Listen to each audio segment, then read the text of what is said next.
पढ़िए चाहे कहीं से, पीवाईक्यू करिए यहीं से। जय हिंद दोस्तों, मैं आपका दोस्त जय स्वागत करता हूं आप सबके अपने चैनल पर। जो हम यूपीएससी आईएएस के पीवाईक्यूज कर रहे हैं, उसी में ये 24th लेक्चर है। कितना? 24th। यानी आप कंसिस्टेंसी देखिए, आपसे जो वादा किया गया है वो पूरा किया जा रहा है। हमने हिस्ट्री के ऑलरेडी कंप्लीट कर रखे हैं पीवाईक्यू, जियोग्राफी के ऑलरेडी पीवाईक्यू कंप्लीट कर रखे हैं। आज पॉलिटी के भी पीवाईक्यू कंप्लीट हो जाएंगे। इसके बाद आप कमेंट करेंगे कि कौन सा सब्जेक्ट हमें आगे पढ़ाना चाहिए, इकोनॉमी, इन्वायरमेंट या जो भी आपका मन करे। तो बिना समय गवाए चलते हैं। आज हमें संविधान संशोधन करना है। इससे पहले हमने कार्यपालिका, न्यायपालिका, मूल अधिकार सब कुछ कर लिया है। मतलब 90% चीज़ें खत्म हो गई, आज 10% खत्म हो जाएंगी। अगर आप नए हैं तो चैनल पर थोड़ा सा विजिट करिए, आपको आपके मतलब की कई चीज़ें एनसीईआरटी वगैरह चल रही हैं मिल जाएंगी। टेलीग्राम लिंक ज्वाइन कर लेंगे तो आप थोड़ा सा फायदे में रहेंगे। ठीक है, तो चलिए पहला क्वेश्चन देखते हैं संविधान संशोधन का। संविधान 71वें संविधान संशोधन अधिनियम 1992 के द्वारा निम्नलिखित में से किस भाषा को शामिल करने के लिए संविधान की 8वीं अनुसूची में संशोधन किया गया था? कोंकणी, मणिपुरी, नेपाली या मैथिली? तो हमें पता है ए इसका आंसर सही होना चाहिए। 1, 2, 3। कोंकणी, मणिपुरी, नेपाली एक साथ जोड़ी गई थी, मैथिली बाद को जोड़ी गई थी। ठीक है, 2003 में 92 संशोधन के द्वारा। एक बार पढ़ लेते हैं क्योंकि इससे क्वेश्चन आते रहते हैं। पहली बात तो ये 8वीं अनुसूची में है। ठीक है, इसमें भारत की गणराज्य की आधिकारिक भाषाओं की सूची दी गई है। कौन सी भाषाएं? आधिकारिक। सांस्कृतिक भाषाएं अलग होती हैं, उसमें भी 6 पहले थी, 5 और जोड़ दी गई हैं, 11 हो गई हैं। वह अलग है, करंट अफेयर्स में आपने पढ़ा होगा, वह भी इम्पोर्टेंट है।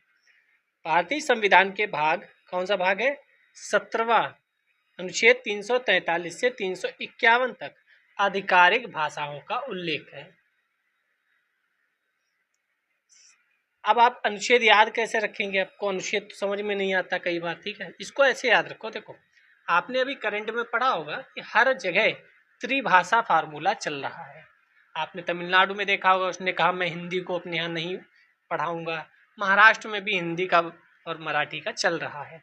हालांकि कुछ राजनीतिक चीज़ें होती हैं, उस वजह से चलता है, लेकिन आपको याद कैसे करना है? तो कौन सा भाषा चलाई गई? त्रिभाषा फार्मूला, कि आप अपनी मातृभाषा चलाइए और 2 अन्य और भाषा चलाइए। तो आदमी मातृभाषा चला लेता है, अंग्रेजी चला लेता है, तीसरी उसे एक चलानी होती है। ठीक है, तो त्रिभाषा से आप याद रखिए, त्रिभाषा से क्या अनुच्छेद होगा? 3, 3। अब बीच में 3 ना होकर 4 होगा, बस इतना ध्यान रखना है। बाकी त्रिभाषा फार्मूले से 3, 3, 3, बस याद रखना, बीच में 4 है। तो 343 कौन सा है? भाषा से संबंधित है। कहाँ तक है? तो 351 आपको याद ही रहेगा। अगर 343 याद रहेगा तो 351 आपको याद ही रहेगा। ठीक है, अब आपको अनुच्छेद की भी समस्या नहीं होगी राजभाषा की, आप जीवन में नहीं भूलेंगे। कोई कहेगा भाई राजभाषा का अनुच्छेद क्या है, तो आपको कौन सा फार्मूला चल रहा है? त्रिभाषा फार्मूला चल रहा है कि 3 लैंग्वेज सीखिए। हम भी बचपन में संस्कृत पढ़े थे, हिंदी पढ़े थे, इंग्लिश पढ़े थे। कोई कहेगा हम उर्दू पढ़े थे, हिंदी पढ़े थे, इंग्लिश पढ़े थे। कोई कहेगा हम पंजाबी पढ़े थे, हिंदी पढ़े थे, इंग्लिश पढ़े थे। ठीक है, तो कौन सी फार्मूला? त्रिभाषा फार्मूला। तो क्या सभी जगह 3 रखेंगे? नहीं, सभी जगह रखेंगे तो 3 कहेगा वाह हमारा तो जलवा है, तो उसका जलवा ना बने इसलिए हम बीच में 4 लगा देंगे। तो 343 से लेकर 351 तक चीज़ें चलती रहेंगी। ठीक है, याद हो गया होगा। याद हो गया तो एक बार लाइक कर दो, क्योंकि लाइक तो मैं भूलता नहीं, भूल जाता हूँ। कोई बात नहीं, आप कर देते हैं, थैंक यू। संविधान की 8वीं अनुसूची में कितनी भाषाएं हैं? 22 भाषाएं हैं। हालांकि संविधान के प्रारंभ में सिर्फ 14 भाषाएं थी। क्वेश्चन स्टेटमेंट में कैसे आएगा? नया जो आएगा वह आएगा मूल संविधान में 14 भाषाएं थीं। आप कहोगे 14 थोड़ी 22 हैं, लेकिन आप भूल जाओगे वो मूल संविधान की बात कर रहा है।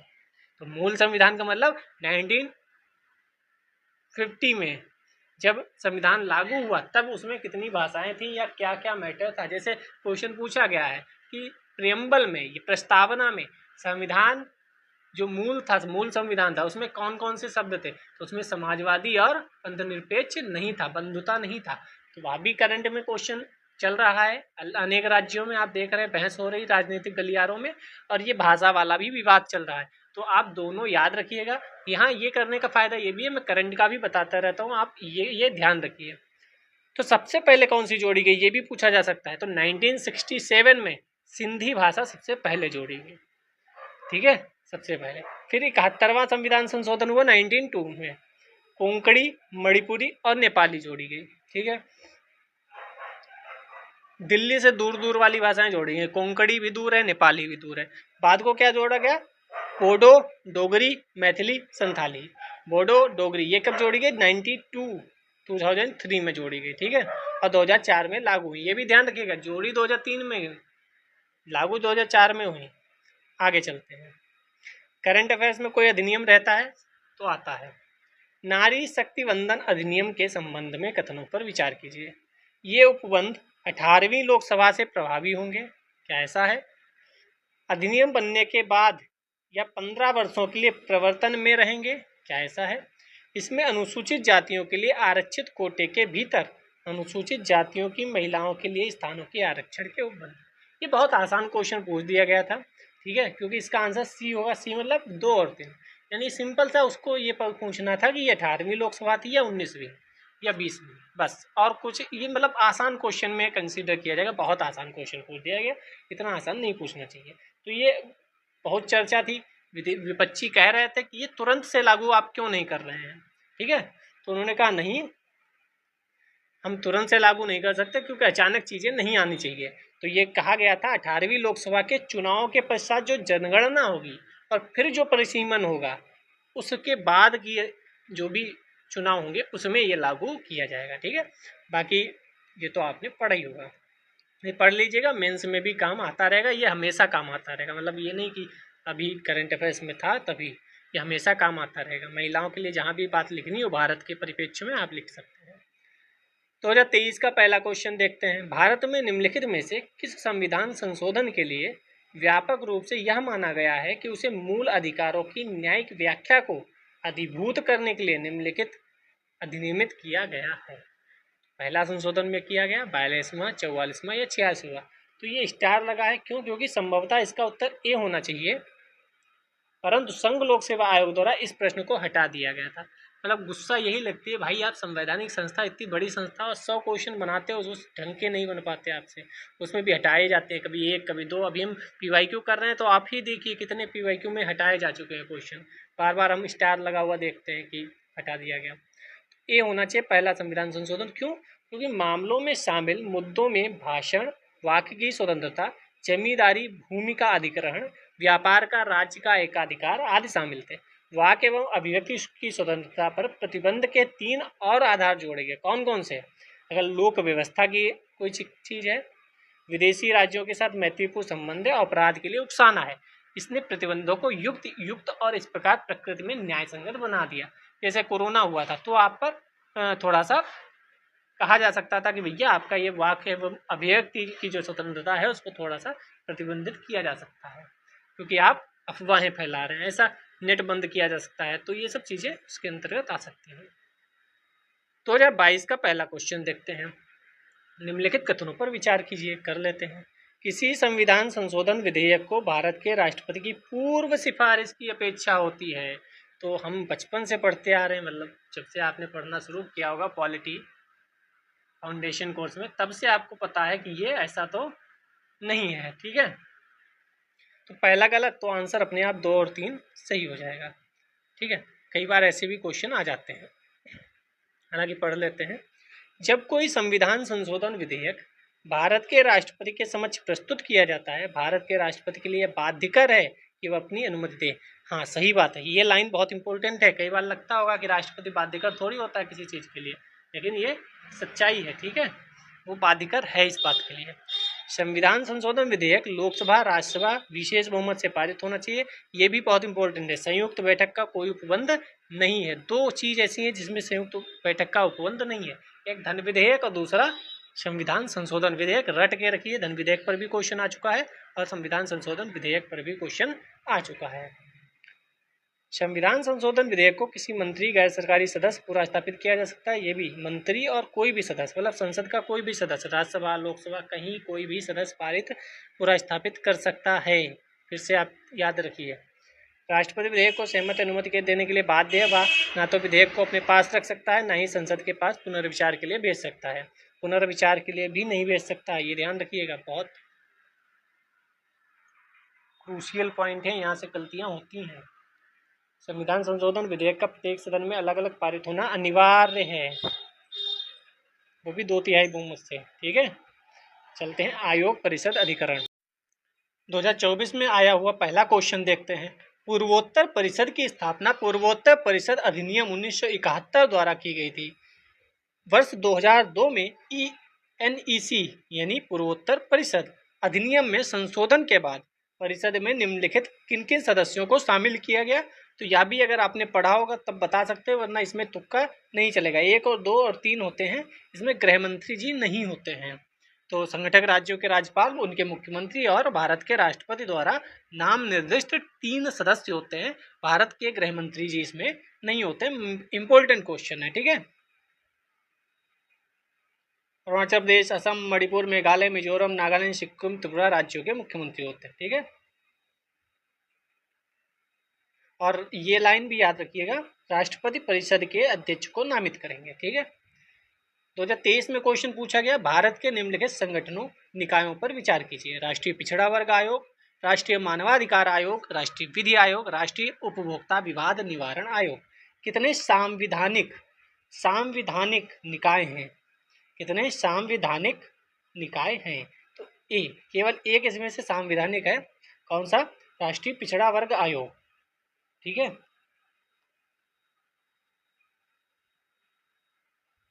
तो राष्ट्रीय पिछड़ा वर्ग आयोग गठन 1993 में हुआ था। 2018 के माध्यम से निरस्त कर दिया गया और संवैधानिक दर्जा दिया गया। ठीक है, तो संवैधानिक दर्जा किसे दिया गया था? राष्ट्रीय पिछड़ा वर्ग आयोग को। भारत का राष्ट्रीय मानवाधिकार आयोग, ये सांविधिक के तहत स्थापित किया गया। सांविधिक है, ना कि संवैधानिक। सांविधानिक में आपको अंतर पता होना चाहिए।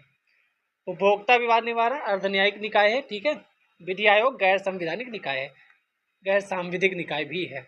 केवल राष्ट्रीय पिछड़ा वर्ग आयोग जो है वो संवैधानिक है। 2020 का पहला क्वेश्चन देख लेते हैं। भारत में विधिक सेवा प्रदान करने वाले प्राधिकरण निम्नलिखित में से किस प्रकार के नागरिकों को निःशुल्क विधिक सेवाएं प्रदान करते हैं? आपको पता है कि 1 लाख से कम वार्षिक आय वाले व्यक्ति को, या 2 लाख से कम वार्षिक आय वाले ट्रांसजेंडर को, 3 लाख से कम वार्षिक आय वाले अन्य पिछड़े वर्ग को, या सभी वरिष्ठ नागरिकों को। तो ए वाला सही होगा, 1 और 2। तीसरा और चौथा गलत है। इसमें ओबीसी का कोई जिक्र नहीं है और वरिष्ठ नागरिकों का भी जिक्र नहीं है। यह क्वेश्चन भी कई बार रिपीट हो सकता है। ठीक है, विधिक सेवा प्राधिकरण 1987 की धारा 12 के अंतर्गत विधिक सेवा प्रदान करने के मापदंड निर्धारित किए गए हैं। निःशुल्क विधिक सेवा प्राप्त करने और न्यूनतम वार्षिक आय निर्धारित करने की शक्ति राज्यों को दी गई है। ये लाइन अगले साल के लिए, यानी अगली बार के लिए इम्पोर्टेंट है। तो विधिक सेवा करने है निम्नलिखित न्यूनतम वार्षिक आय निर्धारित कौन करेगा? राज्य करेगा। अलग अलग राज्यों द्वारा अलग अलग आय सीमाएं तय की गई हैं। अधिनियम के अंतर्गत अन्य पिछड़े वर्ग के लोगों को निःशुल्क विधिक सेवा प्रदान करने के संबंध में कोई चर्चा नहीं है। ठीक है, और वरिष्ठों के लिए भी कोई चर्चा नहीं है। 2018 का क्वेश्चन देखते हैं। राष्ट्रीय हरित अधिकरण किस प्रकार केंद्रीय प्रदूषण नियंत्रण बोर्ड से भिन्न है? एनजीटी सीपीसीबी से भिन्न कैसे है, ये देखते हैं। तो एनजीटी का गठन एक अधिनियम द्वारा किया गया है, जबकि सीपीसीबी का गठन सरकार के कार्यपालक आदेश से किया गया है। इसी से मैं बता दूं आपको, नीति आयोग ना कि संवैधानिक और ना ही सांविधिक है, वह भी एक कार्यपालक शक्ति के द्वारा गठित किया गया है, कार्यपालक आदेश के द्वारा गठित किया गया है। तो नीति आयोग पर भी क्वेश्चन बन सकता है। एनजीटी पर्यावरणीय न्याय उपलब्ध कराता है और उच्चतर न्यायालयों में मुकदमे के भार को कम करने में सहायता करता है, जबकि सीपीसीबी झरनों और कुओं की सफाई को प्रोत्साहित करता है। देश में वायु की गुणवत्ता में सुधार लाने का लक्ष्य रखता है। कौन सा इसमें से सही है? तो बी सही है, केवल बी सही है, इसमें केवल 2। ठीक है, पहला गलत है। क्यों गलत है? तो एनजीटी का गठन एनजीटी अधिनियम 2010 के अंतर्गत हुआ था और सीपीसीबी का गठन जल प्रदूषण अधिनियम 1974 के अंतर्गत हुआ था। यानी जो आप पढ़ते हैं कि सीपीसीबी का गठन है वो कार्यपालक आदेश से नहीं, बल्कि आयोग अधिनियम के द्वारा ही हुआ था। 1974 का जल प्रदूषण रोकथाम और नियंत्रण अधिनियम। ठीक है, सीपीसीबी का संबंध राज्य सरकारों से परामर्श कर झरनों को संबंध मानकों वायु गुणवत्ता सब, ये ठीक है, ये तो सब कुछ करता ही। भारत का निर्वाचन आयोग 5 सदस्यीय निकाय है, या संघ का गृह मंत्रालय आम चुनाव और उपचुनाव दोनों के लिए चुनाव कार्यक्रम तय करता है? क्या गृह मंत्रालय करता है? निर्वाचन आयोग मान्यता प्राप्त राजनीतिक दलों के विभाजन विलय से संबंधित विवाद निपटाता है? क्या ऐसा है? कौन सा सही है ये बताना है हमें। तो केवल डी सही है, केवल 3 सही है, बाकी दोनों गलत हैं। भारत का निर्वाचन आयोग 5 सदस्यीय नहीं है। कितने सदस्यीय है? तो ये 3 सदस्यीय है। 3 सदस्यीय है? नहीं, 3 सदस्यीय ही है। लेकिन इसके बारे में एक बात ध्यान रखिएगा, ये कभी 1 सदस्यीय, कभी 3 सदस्यीय, 1 सदस्यीय, 3 सदस्यीय, ये सब चलता रहा है। इसका आपको भूतकाल में क्या क्या हुआ है ये पता होना चाहिए। फाइनली 1993 के उपरांत आयोग 3 निर्वाचन आयुक्त होते हैं उसमें, ठीक है। एक आम चुनाव और उपचुनाव दोनों के लिए चुनाव कार्यक्रम ये तय करते हैं, ठीक है। तो गृह मंत्रालय नहीं तय करता है, निर्वाचन आयोग तय करता है। लेकिन मैं जो बता रहा हूँ कि निर्वाचन आयोग 3 सदस्यीय है, चर्चा में हर समय रहता है। इसका भूतकाल आपको पता होना चाहिए कि कब ये 1 सदस्यीय था, कब 3 सदस्यीय हुआ, और कब फिर से 1 सदस्यीय हुआ, फिर कब से 3 सदस्यीय पुनः हो गया। तो ये जो कहानी है ये आपको पता होनी चाहिए। भारत सरकार ने नीति आयोग की स्थापना निम्नलिखित में से किसका स्थान लेने के लिए की थी? यह बहुत आसान क्वेश्चन उस समय का करंट अफेयर्स था। तो योजना आयोग के द्वारा, योजना आयोग को हटाकर इसका स्थापन हुआ था national institution for transforming India. ये नीति आयोग का फुल फॉर्म भी आपको पता होना चाहिए। बाकी तो ठीक है, इतना इम्पोर्टेंट नहीं है। 2014 का क्वेश्चन देखते हैं, निम्नलिखित में से कौन से भारत में योजना से संबद्ध है? योजना से, तो वित्त आयोग क्या योजना बनाता है? राष्ट्रीय विकास परिषद योजना बनाता है? संघीय ग्रामीण विकास मंत्रालय, संघीय शहरी विकास मंत्रालय, या संसद? तो सी इसका आंसर होगा 2 और 5, राष्ट्रीय विकास परिषद और संसद, ये दोनों योजना से संबंधित हैं। बाकी सब कोई डेवलपमेंट से, कोई वित्त से संबंधित चीज़ें हैं। प्लानिंग जो योजना बनाता है वह राष्ट्रीय विकास परिषद, ये क्वेश्चन 2-3 बार आ चुका है, संसद है। अब इसमें नीति आयोग की भी बात होने लगेगी, ठीक है, योजना वह भी बनाता है। 2013 का पहला क्वेश्चन देखते हैं, निम्नलिखित में से कौन राष्ट्रीय विकास परिषद की रचना करता है? राष्ट्रीय विकास परिषद में कौन कौन है ये आपको बताना है। जो मैंने बोला था अभी कि 2-3 बार आया है, तो ये राष्ट्रीय विकास परिषद इंपॉर्टेंट है। तो इसका बी आंसर सही होना चाहिए, 1, 3, 4। दूसरा गलत है, वित्त आयोग का अध्यक्ष नहीं होता है। संघीय मंत्रिमंडल के मंत्रीगण होते हैं, राज्यों के मुख्यमंत्री होते हैं और प्रधानमंत्री होते हैं, तब राष्ट्रीय विकास परिषद बनती है। इसका अध्यक्ष कौन होता है? इसका अध्यक्ष होना चाहिए प्रधानमंत्री, ठीक है। बाकी तो सब ठीक है। योजना आयोग को अब समाप्त करके उसकी जगह नीति आयोग लाया गया है, ठीक है। नेक्स्ट चलते हैं, निम्नलिखित में से किस निकाय या किन निकायों का संविधान में उल्लेख नहीं है, यानी संवैधानिक नहीं है, वही पूछा है। तो ये बहुत इंपॉर्टेंट क्वेश्चन था। डी आंसर होगा, 1, 2, 3, तीनों ये संविधान में उल्लेख नहीं है, तीनों संवैधानिक नहीं है, ठीक है। राष्ट्रीय विकास परिषद यहाँ भी आया, यहाँ भी राष्ट्रीय विकास परिषद के बारे में पूछा गया, और इधर नीचे भी राष्ट्रीय विकास परिषद के बारे में पूछा गया। तो ना राष्ट्रीय विकास परिषद संवैधानिक है, ना योजना आयोग संवैधानिक है, ना क्षेत्रीय परिषदें संवैधानिक है, ठीक है। आपको पता होना चाहिए, भारत में 5 क्षेत्रीय परिषदों की स्थापना की गई है। केंद्र एवं राज्यों के बीच राज्यों के आपसी विवादों का विचार विमर्श, वार्ताओं, परामर्श के द्वारा सुलझाकर शांति एवं सहयोग के माध्यम से राष्ट्रीय एकता को बढ़ावा देना। अभी पूर्वोत्तर की क्षेत्रीय परिषद जो है, नॉर्थ ईस्ट की, उसकी बैठक हुई है, वो चर्चा में है, तो आप उसके लिए करंट अफेयर्स का पालन करिएगा। मैं कराने वाला हूँ, अगर आप कहेंगे तो 1 अगस्त से करंट अफेयर्स मंथली, मई की, जून की, आप ये बता दीजिएगा कि उसे मई की एक मैराथन में कराएं या 1-1 घंटा पर डे वाली सीरीज चलाएं, वो आप बता देंगे तो बेहतर रहेगा। परिसीमन आयोग के संदर्भ में निम्नलिखित कथनों पर विचार कीजिए। परिसीमन आयोग के आदेशों को किसी न्यायालय में चुनौती नहीं दी जा सकती। परिसीमन आयोग के आदेश जब लोकसभा अथवा राज्य विधानसभा के सम्मुख रखे जाते हैं, तब उन आदेशों में कोई संशोधन नहीं किया जा सकता। दोनों इसके सही होने चाहिए, हाँ, दोनों इसके सही है। परिसीमन पर भी क्वेश्चन आ चुका है, इस समय भी चर्चा में है, तो ये भी आपके लिए महत्वपूर्ण रहता है। परिसीमन आयोग किसी न्यायालय में चुनौती नहीं दी जा सकती, वो जो कहेगा वो ठीक है, और चर्चा हो सकती है विधानसभा, लोकसभा, राज्यसभा में, लेकिन उस पर कोई संशोधन नहीं हो सकता। परिसीमन आयोग के बारे में आपको सब कुछ पता होना चाहिए। आप यहाँ से पढ़ सकते हैं पॉज करके, छोटा बड़ा दिख रहा हो तो ऐसे यूट्यूब पे सारे फंक्शंस अवेलेबल हैं, आप जाकर उसका लाभ उठा सकते हैं, जूम करके देख सकते हैं। 4 बार हुआ, ये भी क्वेश्चन इस बार पूछ दिया गया था। राष्ट्रीय हरित न्यायाधिकरण अधिनियम 2010 भारतीय संविधान के निम्नलिखित में से कौन से प्रावधान के अनुरूप अधिनियमित हुए थे? तो हरित न्यायाधिकरण जो है वो क्या स्वास्थ्य पर्यावरण के अधिकार के अनुरूप जो अनुच्छेद 21 के अंतर्गत जीवन के अधिकार का अंग माना जाता है उसके लिए, या अनुच्छेद 275 के अंतर्गत अनुसूचित जनजातियों के कल्याण हेतु अनुसूचित क्षेत्रों में प्रशासन का स्तर बढ़ाने के लिए प्रावधानिक अनुदान के अनुरूप, या 243 के अंतर्गत निम्नलिखित ग्राम सभा और शक्तियों का कार्यों के अनुरूप। ये इसका आंसर सही होगा, पहला वाला है 21 अनुच्छेद जो है हमारा मूल अधिकार उसके लिए आया था। ठीक है, राष्ट्रीय हरित अधिकरण 2010। इसकी मुख्य पीठ नई दिल्ली में, ये भी याद रखिएगा, जबकि 4 अन्य पीठें हैं, भोपाल, पुणे, कोलकाता, चेन्नई, ये भी इम्पोर्टेंट है, बाकी तो कोई नहीं है। 2011 का क्वेश्चन देखते हैं। भारत के वित्त आयोग के संदर्भ में निम्नलिखित कथनों पर विचार कीजिए। वित्त आयोग पे बहुत दिनों से क्वेश्चन नहीं आया है, इस बार हो सकता है वित्त आयोग पर क्वेश्चन पूछ दिया जाए। वह अवसंरचना विकास हेतु विदेशी पूंजी अंतर्प्रवाह प्रोत्साहित करता है, क्या ऐसा करता है वित्त आयोग? वह सार्वजनिक क्षेत्र के प्रतिष्ठानों में समुचित वित्त वितरण को सुगम बनाता है, क्या ऐसा करता है? वित्तीय प्रशासन में पारदर्शिता सुनिश्चित करता है, क्या ऐसा करता है? या तीनों कथन सही नहीं है? तो हमें पता तीनों कथन सही नहीं है, वित्त आयोग का काम दूसरा है। कौन सा वित्त आयोग इस बार है ये भी आप कमेंट सेक्शन में बताइएगा, उनके अध्यक्ष कौन है वह भी आप कमेंट सेक्शन में बताइएगा। वित्त आयोग का प्रावधान भारतीय संविधान के अनुच्छेद 280 के तहत किया गया है। गठन राष्ट्रपति के द्वारा 5 वर्ष या उसके पहले आवश्यकता अनुसार किया जाता है। कोरोना के समय बढ़ा भी दिया गया था कार्यकाल 1 साल के लिए।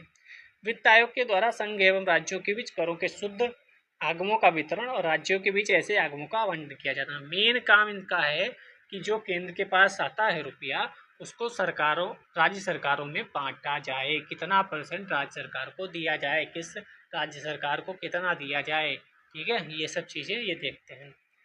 वित्त आयोग भारत की संचित निधि में से राज्यों के राजस्व सहायता अनुदान को भी शासित करने वाले सिद्धांतों के बारे में बताता है।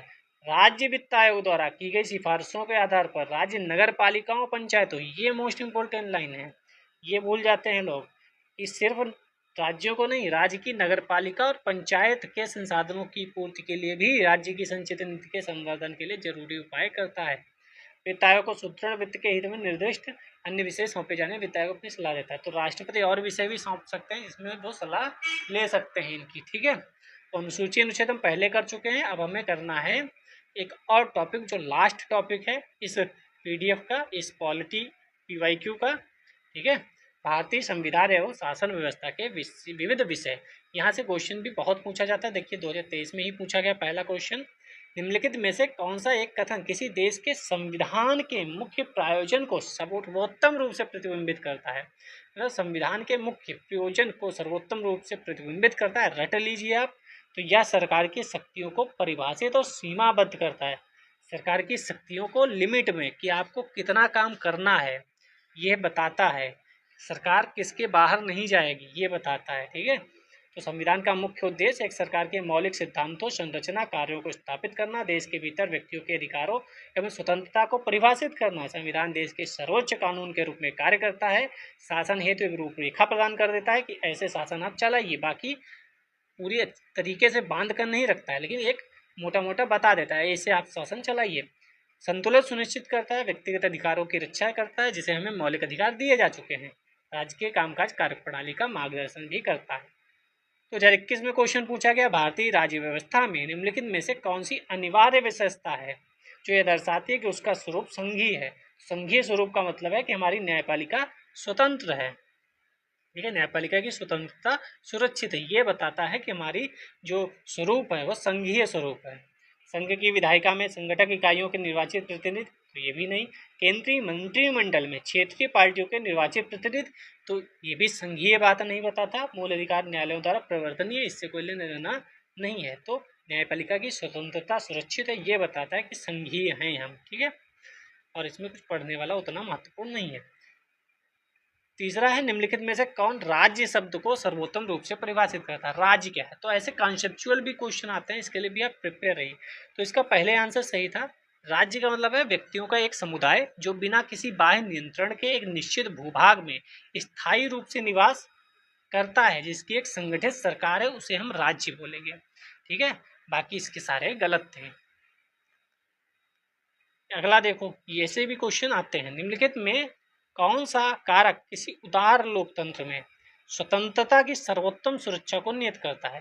तो शक्तियों की अगर पृथक्करण है न्यायपालिका, विधायिका, कार्यपालिका में, तो हम कहेंगे वहाँ उदार लोकतंत्र है। ठीक है, बाकी सब तो कई जगह हो सकते हैं। निर्वाचित सरकार चीन में भी है, लेकिन वह क्या वैसी निर्वाचित है?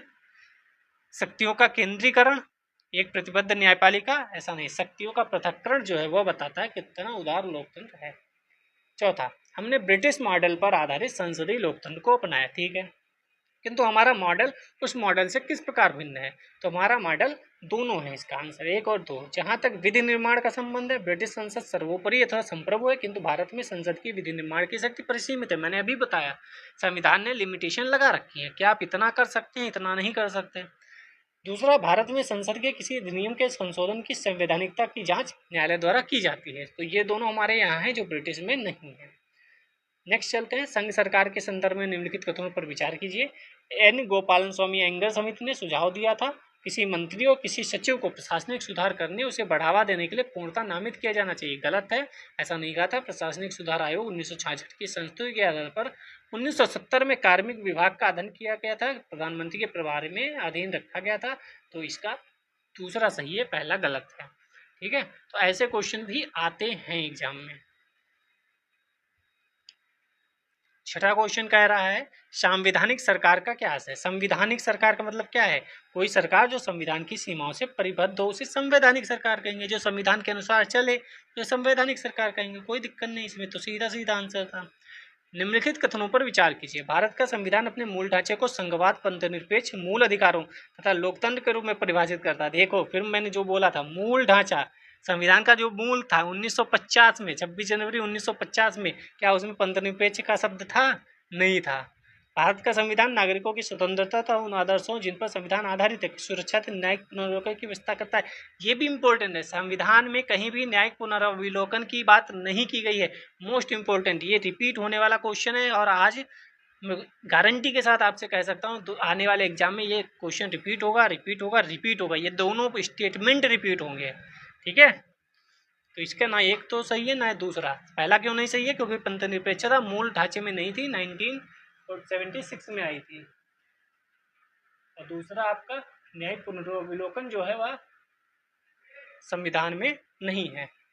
आगे चलते हैं, गांधीवाद और मार्क्सवाद के बीच एक महान समान सहमति है। कौन सी समान सहमति है दोनों के बीच? तो दोनों कहते हैं अंतिम लक्ष्य जो है वह राज्यविहीन समाज का है। मतलब सरकार खत्म ही हो जाए, राज्य ऐसा हो जाए कि लोग अपने आप सही से जीने और सही से रहने लगे।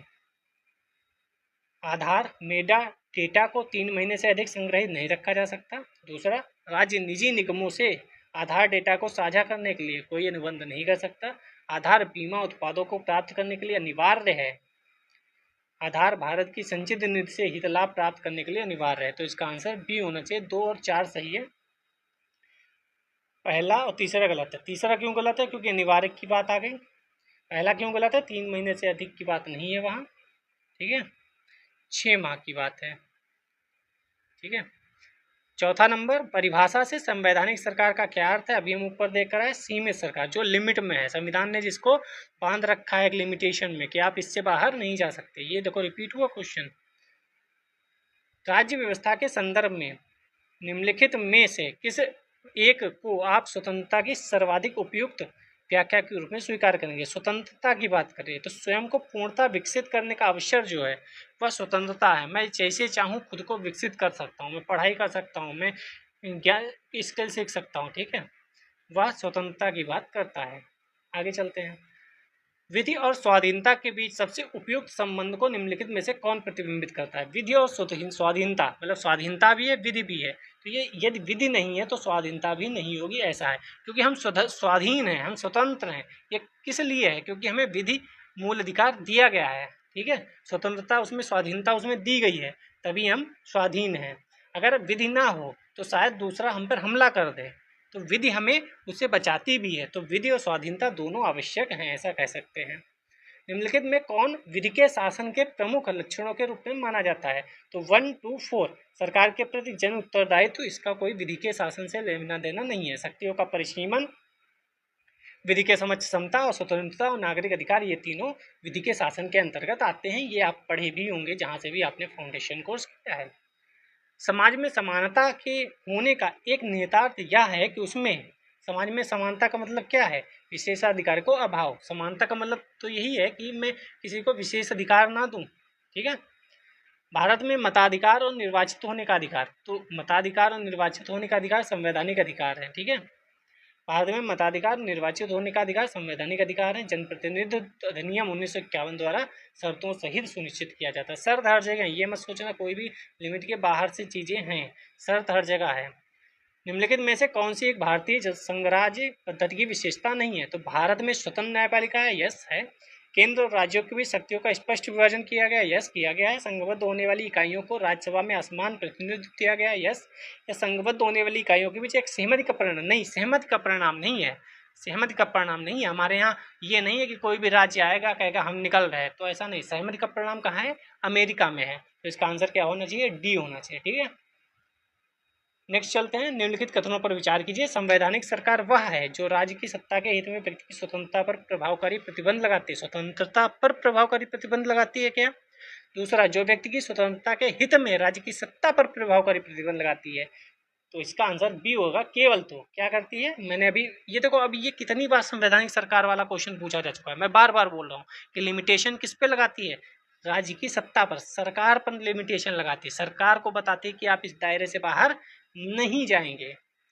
दूसरा, विक्रय कर, जिसका भुगतान आप कोई टूथपेस्ट खरीदते समय करते हैं, निम्नलिखित में से किस प्रकार का कर है? तो राज्य सरकार द्वारा आरोपित एवं संग्रहित कर है। ये पहले था, अब तो सब कुछ जीएसटी के आधार में आ गया है। निम्नलिखित कथनों पर विचार कीजिए। फिर देखो, राष्ट्रीय विकास परिषद फिर आ गया। योजना आयोग का एक अंग है, क्या ऐसा है? नहीं, ऐसा नहीं है। पहला गलत करो तो पहला गलत किया, सब गलत हो गए। आंसर हमारा बी मिल गया। आर्थिक और सामाजिक योजना को भारत के संविधान की सर्वोच्च सूची में रखा गया, यस। संविधान में अभी है कि पंचायतों को आर्थिक विकास और सामाजिक न्याय की योजना का कार्यभार दिया जाएगा, यस, ठीक है। तो कई बार एक गलत कर दो तो भी आपका आंसर आ जाता है। चलिए 2011 का पहला क्वेश्चन देख लेते हैं। भारत के किसी धार्मिक संप्रदाय समुदाय को यदि राष्ट्रीय स्तर पर अल्पसंख्यक वर्ग का दर्जा दिया जाता है तो वह किन विशेष लाभों का हकदार हो जाता है? अगर उसे अल्पसंख्यक वर्ग का दर्जा दे दिया गया तो वह 1 और 3 का होगा। भारत के राष्ट्रपति स्वयं इस संप्रदाय समुदाय के एक प्रतिनिधि को लोकसभा में मनोनीत करके, आप भी जानते हैं ऐसा कुछ नहीं है, मनोनीत थोड़ी करेंगे। मनोनीत लोकसभा में क्यों करने लगेंगे किसी को? ऐसा थोड़ी है। बाकी दोनों ठीक है, मिल जाएगा। संप्रदाय शैक्षणिक संस्थानों का स्थापन संचालन कर सकेंगे और 15 पॉइंट कार्यक्रम का लाभ प्राप्त कर सकेंगे, ठीक है। 15 सूत्री कार्यक्रम क्या है ये अभी कोई जरूरी आपके लिए नहीं है। चर्चा में रहे तो आप, करंट अफेयर्स में रहे तो याद करिएगा, वरना नहीं। लेखानुमोदन और अंतरिम बजट के बीच क्या अंतर है? तो राज्य सरकार, स्थायी सरकार लेखानुमोदन के प्रावधान का प्रयोग करती है, जबकि कार्यवाहक सरकार अंतरिम बजट के का प्रयोग करती है। ऐसा कुछ नहीं है। लेखानुमोदन सरकार के बजट के व्यय पक्ष मात्र से संबंध है। अंतरिम बजट में व्यय आवृत्ति दोनों सम्मिलित होते हैं, यस।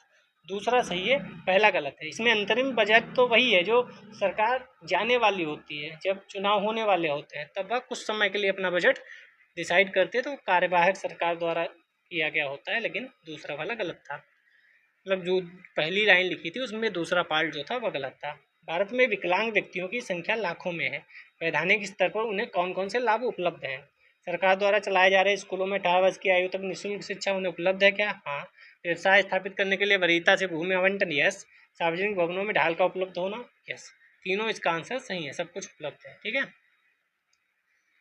वर्तमान में आधिकारिक तौर पर विकलांग के स्थापन दिव्यांग शब्द का प्रयोग किया जा रहा है, ठीक है। तो यहाँ पर वो क्वेश्चन पहले आया 2014 से, तो ये ध्यान रखिएगा। अब विकलांग नहीं, हम लोग दिव्यांग कहते हैं। निम्नलिखित विचार पर विचार कीजिए। शिक्षा का अधिकार, समानता के साथ सार्वजनिक सेवा प्राप्त करने का अधिकार, भोजन का अधिकार। मानव अधिकारों की व्यापक उद्घोषणा के अंतर्गत उपयुक्त में से कौन से अधिकार मानव अधिकारों में आते हैं? तो मानव अधिकार में कौन आएंगे? तो तीनों आएंगे। तीनों मानव का अधिकार है। शिक्षा का अधिकार, समानता, भोजन का अधिकार, सब कुछ मानव का अधिकार है। तो इसी के साथ आज हमारा बहुत बड़ा दिन था, पॉलिटी भी हमने PYQ कंप्लीट कर दिया। आप देखिए हम PYQ कितनी अच्छे से और कितनी जल्दी कंप्लीट करा रहे हैं। आप अपने हिसाब से अपने तरीके से इतनी जल्दी नहीं कंप्लीट कर पाएंगे। तो आप जब भी खाली हो इसको 2-3 बार देखिए और कमेंट करिए अगला सब्जेक्ट हम क्या लाएँ। ठीक है, मिलते हैं नेक्स्ट वीडियो में, तब तक अपना ध्यान रखिए। जय हिंद, जय भारत।